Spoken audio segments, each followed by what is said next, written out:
According to a report from Reuters last week, tens of millions of children in India are at risk of being excluded from school this year because they're not linked up to India's biometric digital ID system. Aadhaar, India's federally operated biometric digital ID system, collected the names, fingerprint scans, and eye scans of 1.2 billion Indians. According to the report, India's 2009 Right to Education Act provides the legal right to free education for all children from 6 to 14 years old. But apparently, only children willing to submit to invasive biometric recording and tracking are able to enjoy their own rights.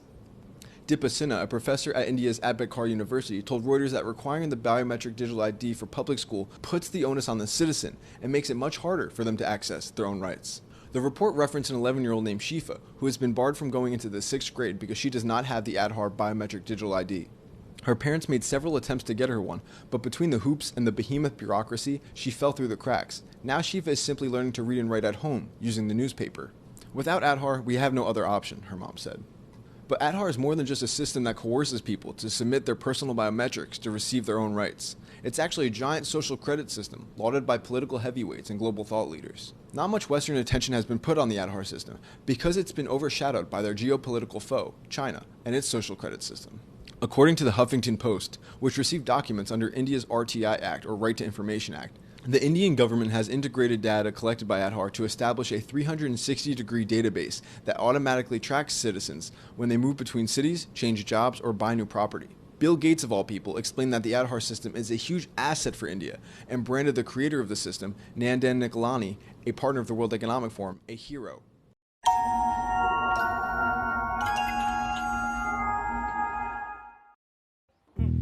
My friend Nandan Nilekani is one of India's best-known entrepreneurs. He led the creation of the world's largest biometric ID system. Aadhaar is the world's largest digital ID system and entirely based using biometrics to ensure uniqueness. Our enrollment was very simple: name, address, date of birth, sex, email ID and phone number if you wish, and the biometrics, the 10 fingerprints of both the hands, the iris of both the eyes, and a photograph. Despite the dystopian possibilities, elected officials in the US are trying their best to force a giant biometric digital ID system on the entire population under the guise of inequity.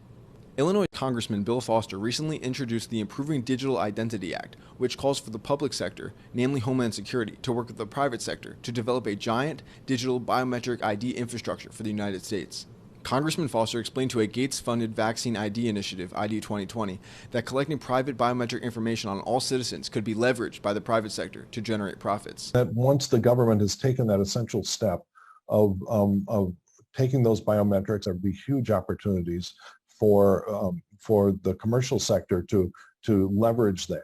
And so to try to get this all started, I recently introduced a bill with 4 bipartisan co-authors on the bill, H.R. 8215, the Improving Digital Identity Act.